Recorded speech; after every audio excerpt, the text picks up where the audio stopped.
وصفها بالأسوأ في مشواره. تصريحات مستفزة من بيروس عن الكرة الجزائرية. أهلا وسهلا بكم متابعين الأعزاء، هيا بنا لنتعرف على أخبار اليوم.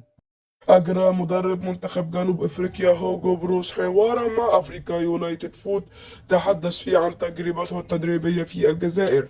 وأدلى المدرب البلجيكي هوجو بروس بتصريحات صادمة بشأن تجربته التدريبيتين السابقتين في كرة القدم الجزائرية. وقال مدرب منتخب جنوب أفريقيا بروس إنه نادم على التجربتين التدريبيتين التي خاضهما في وقت سابق في الجزائر.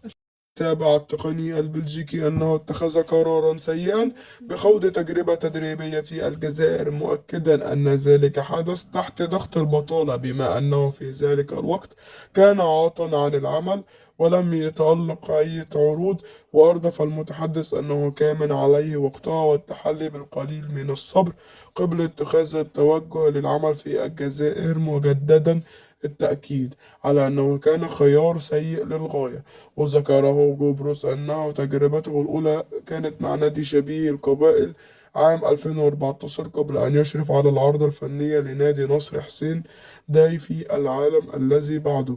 وتصريحاته المستفزة عن تجربته التدريبية تكون الاتحادية الجزائرية لكرة القدم قد تلقت الرسالة. ما تنسوش تقولوا لي رأيكم في التعليقات عن استفزازه للمنتخب الجزائري هوجو بروس. وما تنسوش تحطوا لايك والاشتراك بالقناة، والسلام عليكم ورحمة الله وبركاته.